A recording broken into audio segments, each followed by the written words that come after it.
We don't know how to use our brains. We're not aware of how deeply our emotions are infecting our decisions in our day-to-day life. And the people who know this the best are people in marketing, because they have been studying since the 1950s all of the amazing psychological experiments about how you can kind of manipulate people. How if you're a salesman and you just lightly touch somebody on the arm as a friendly gesture, they're 80% more likely to buy your product, right? If you use their name, all these other little tricks. They've been studying it, and they know deeply how much that emotional part of us governs our decisions when we buy things. They call it the affective heuristic. It means that our decisions are largely based on emotions. And the problem that we face is we're not aware of that. That was the whole subject of the laws of human nature. We walk around thinking that we're making decisions rationally, that when we buy a product, or that when we choose a partner to get involved with, to marry or whomever, that we're basically basing this on certain kind of rational protocols. But we're not at all. We're infected very, very deeply with emotions. I realize how deeply I have been conditioned, and that how deeply we've all been conditioned by other people, by what we hear, by what we read, by the people who talk to us, by our environment, by the culture that we're in, by the times that we're living. The separation from being conditioned is what is truly my own thoughts, what comes from within me. Now, it's a very artificial dividing line, because really none of my thoughts totally come from me. I've inherited language that goes back thousands of years. I was conditioned by my parents to respond a certain way, right? And, I've obviously, a lot of my ideas come from books that I've read. So not all of it, the dividing line between what's truly me and what's not is fluid. But there is something that you can say is me. It's like, this is how I think. This is what my needs are. This is where I am right now. This is my reality, right? Okay, it's who you are. It's what your needs are and what your experience is.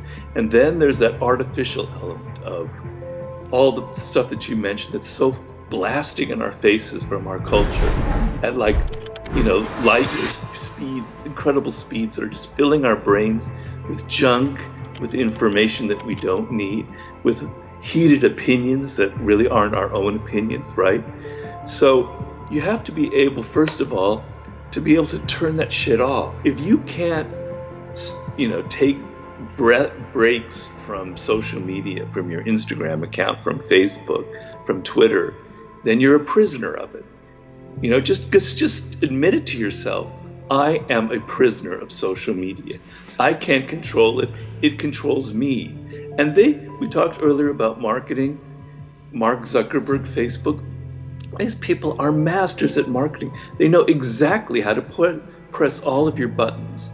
They know that if they give a topic that's very controversial, that's maybe not necessarily true, but is very heated, they'll get more views, more likes, more posts, more reposting, etc. They know how to use certain colors to grab your eye, to grab your attention. They know sounds, little beeping noises on your stupid smartphone.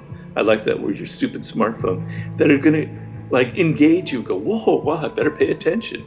They are manipulating you. You are conditioned. You are a prisoner of social media. You are not in control of it. You think you're the one that's posting all these things that you want to post about your life, but really you're not. You're responding to what everybody else is doing. You're being a conformist.